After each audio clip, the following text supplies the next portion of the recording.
గజం కేవలం 13,500 రూపాయలకి హైదరాబాద్ కి చేరువలో మీ సొంత ఇంటి కలను నిజం చేసుకోండి శ్రీ వాసవి ప్రాజెక్ట్స్ తో. వివరాలకు ఈ నెంబర్లకు కాల్ చేయండి.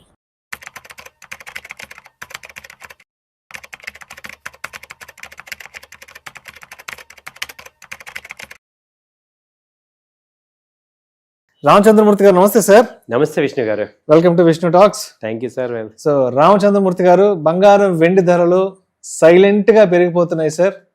ఈ మధ్య కాలంలో అంటే దీపావళి తర్వాత బంగారం కాస్త తగ్గింది, ఒక నెల రోజుల పాటు కొంత తగ్గింది ఏమనిపించింది. తర్వాత నుంచి మళ్ళా సైలెంట్ గా బంగారం ధరలు విపరీతంగా పెరిగిపోతున్నాయి. సో త్వరలో సంక్రాంతి రాబోతుంది కదా, మళ్ళీ సంక్రాంతి నాటికి బంగారం ధరలు పెరుగుతాయా తగ్గుతాయంటూ కూడా మళ్ళీ పబ్లిక్ లో కొంత చర్చ, కొంత స్పెక్యులేషన్ స్టార్ట్ అయింది. కాబట్టి ఏంటి బంగారం ధరలు సైలెంట్ గా ఇంతలా పెరగడానికి కారణాలు ఏంటి?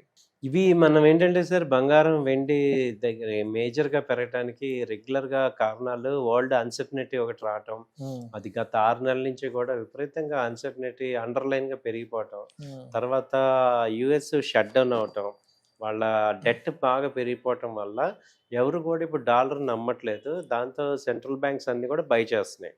సో మేజర్గా అంతకుముందు ఏంటి, వరల్డ్ మొత్తం మీద బయింగ్ చేసేది ఇండియన్ పీపులే.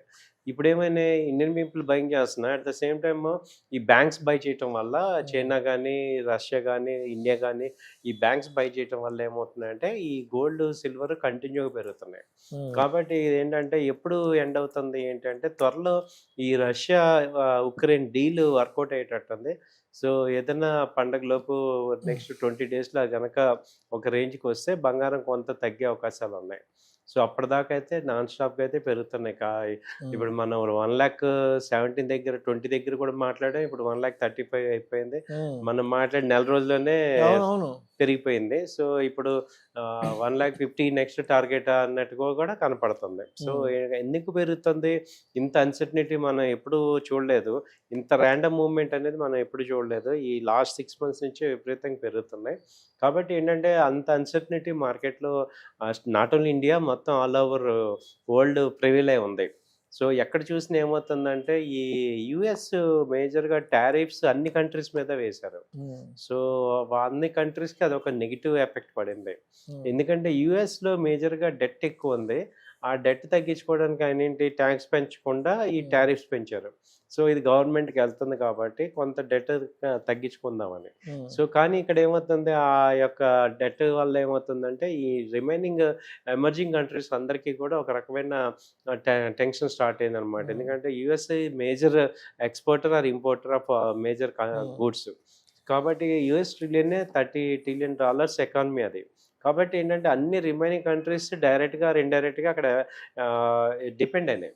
సో మన దేశం కూడా దాదాపు $1 trillion, దాదాపు $87 billion ట్రేడ్ మూవ్మెంట్ ఉంది మనకి వాళ్ళకి.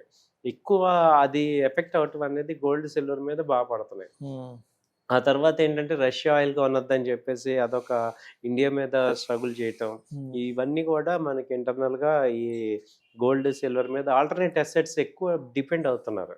అలాగే స్టాక్ మార్కెట్లో ఎఫ్ఐఎస్ బాగా వెళ్ళిపోవటం, సెల్లింగ్ అయిపోతే వాళ్ళందరూ కూడా గోల్డ్ మీదే పెడతారు. గోల్డ్ మీద ఇక్కడ మార్కెట్ లో అన్సర్టనిటీ ఉంది కాబట్టి, ప్లస్ డాలర్ స్ట్రెంథన్ అవుతుంది కాబట్టి గోల్డ్ మీద ఇన్వెస్ట్ చేస్తున్నారు. సేమ్ ఇంకోటి ఏంటి, రూపీ కూడా డౌన్ అయిపోతుంది కాబట్టి రూపీ ఇన్వెస్ట్ చేసే వాళ్ళు కూడా అది గోల్డ్ మీద ఇన్వెస్ట్ చేస్తున్నారు. సో కంటిన్యూగా ఇండియాలో జరుగుతుంది ఏంటంటే, ఫారెన్ రెమిటెన్స్ రావట్లేదు, డాలర్స్ రావట్లేదు. అటు మన ఎన్ఆర్ఐస్ డాలర్స్ పంపించే వాళ్ళు పంపట్లేదు. అలాగే ఇక్కడ ఇన్వెస్ట్మెంట్స్ ఆగిపోయినాయి. అలాగే వీటన్నిటి వల్ల కరెన్సీ ఎఫెక్ట్ అయిపోయి డివాల్యుయేషన్ డౌన్ అవుతుంది. సో ఈ డబ్బు అంతా కూడా ఏమవుతుందంటే గోల్డ్ మీదకి వెళ్ళిపోతుంది. కాబట్టి ఇప్పుడు అందరూ కూడా గోల్డ్ ని అలాగే కొంటున్నారు కాబట్టి ప్రెసెంట్ ట్రెండింగ్ లో ఉంది అది. అంటే యాక్చువల్ గా పెరగటం వేరు. ఇప్పుడు ఏంటంటే అందరూ ఈ కమోడిటీస్ ఎక్స్చేంజ్ ద్వారా, అలాగే డిజిటల్ గోల్డ్, వీటన్నిటి ద్వారా కూడా ఎక్కువ మంది గోల్డ్ మీద ఇన్వెస్ట్మెంట్కి వచ్చారు ట్రేడబుల్ లాగా. అందుకనే అవి పెరుగుతున్నాయి. ఓకే. సో సిల్వర్ పరిస్థితి ఏం చెప్పుకోవచ్చు? అండ్ రాబోయే రోజుల్లో సిల్వర్ లో పెట్టుబడులు పెట్టడానికి అవకాశాలు స్పష్టంగా ఉన్నాయంటూ కూడా అందరూ చెప్తున్నారు కదా. సో ఏంటి ఇంకా సిల్వర్ ఎక్స్పెక్టేషన్స్ అసలు ఎంత వరకు చూడబోతాం? ఇంకా అసలు అంటే ఇండస్ట్రియల్ కన్సంప్షన్ ఎక్కువ అయిపోయింది కాబట్టి సిల్వర్ ని ఇంకా ఎంత దూరం చూడొచ్చు అంటారు నెక్స్ట్ 2 to 3 years లో? 3 ఇయర్స్ హారిజన్లో అయితే 3 lakhs నుంచి 3.5 lakh దాకా చూడొచ్చండి. ఆ, ఎందుకంటే మనకి అక్కడ టార్గెట్ కూడా ఉంది. 2027 కల్లా ఎలక్ట్రికల్ కార్స్ 50% నార్మల్ కార్స్‌తో షేర్ రావాలని. సో ఎవ్రీ ఎలక్ట్రిక్ కార్‌కి 30 grams నుంచి 50 grams సిల్వర్ కావాలి. అలాగే ఎవ్రీ చిప్ మ్యానుఫ్యాక్చర్ అవ్వాలంటే 10 grams సిల్వర్ కావాలి. సో ఎలక్ట్రికల్ చిప్స్ లేకుండా వాళ్ళ ఏ పని అవ్వదు. కాబట్టి అలాగే సోలార్ ప్యానెల్ రావాలన్నా 50 grams సిల్వర్ దానిలో ఈ ఉండాలి. 5G 6G దానికి సంబంధించిన దాంట్లో సో దాన్ని బట్టి ఇప్పుడు ఏంటంటే న్యూ సెక్టార్స్ సిల్వర్ మీద బేసే ఉన్నాయి. సో సిల్వర్ కి ఆల్టర్నేట్ లేదు. సో వేరే మెటల్స్ ఏవి కూడా దాన్ని రిప్లేస్ చేయలేవు. కాబట్టి అండ్ సిల్వర్ డిమాండ్ ఎక్కువ ఉంది, సప్లై తక్కువ ఉంది. మొన్న ఈ సప్లై లేకపోవటం వల్లే ఎక్కువ రేట్లు పెరిగాయి. సో కాబట్టి ఎల్ఎంఈలో ఎక్స్చేంజ్లో తగ్గింది అనగానే 190 నుంచి 2 lakhsకి వెళ్ళిపోయింది.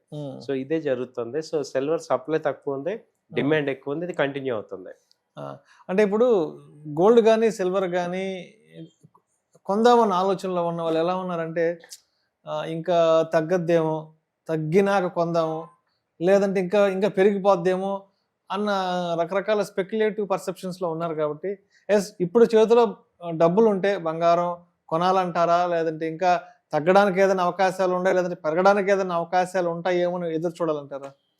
యాక్చువల్గా ఏంటంటే ఇది కొంచెం ఒక రకంగా మ్యాక్సిమం రేట్స్ అయితే వచ్చాయి. సో ఇప్పుడు ఇన్వెస్ట్ చేసే వాళ్ళందరూ ఫ్రెష్గా ఇన్వెస్ట్ చేస్తానన్న వాళ్ళు మీరు ఒక 1 year ఆరిజిన్లో వెయిట్ చేస్తాను, ఈ డబ్బుతో పని లేదు అనుకున్న డబ్బులు మాత్రం ఇన్వెస్ట్ చేయండి. అది కూడా 50% ఇన్వెస్ట్ చేయండి. తర్వాత డిక్లైన్స్కి వచ్చినప్పుడు మీరు యాడ్ చేసుకున్నట్టు పెట్టుకోండి. ఎందుకంటే గోల్డ్ సిల్వర్లో మేము చూసేది ఏంటంటే ఒకసారి కరెక్షన్ వచ్చిందంటే మళ్ళీ అంత ఇది రాదనమాట. దానిలో ఆ మెటల్లో ఏమవుతుందంటే ఒకసారి కరెక్షన్ వచ్చిందంటే ఇంట్రెస్ట్ పోతుంది మళ్ళీ. అండ్ గోల్డ్ సిల్వర్లో ఇంకో పాయింట్ ఏంటంటే అది డెడ్ ఇన్వెస్ట్మెంట్. ఆ ఇన్వెస్ట్మెంట్కి రిటర్న్ ఉండదు. ఈవెన్ పెరిగితే తప్ప వాల్యుయేషన్ మామూలుగా రిటర్న్స్ రావు. సో కాబట్టి ఏంటంటే గోల్డ్ సిల్వర్లో అవసరమైనంత వరకే మీరు ఈవెన్ ఫిజికల్గా కొనుక్కోవాలన్నా అవసరమైనంత వరకు కొనుక్కోవచ్చు. కానీ ఇన్వెస్ట్మెంట్ పాయింట్లో ఏంటంటే ఆల్రెడీ బాగా పెరిగింది, అది గుర్తుపెట్టుకోండి. హయ్యర్ సైడ్ ఒక 5,000 ఉంటే లోయర్ సైడ్ మొన్న కరెక్షన్ వచ్చింది 1,29,000 నుంచి 1,12,000కి వచ్చింది 15,000.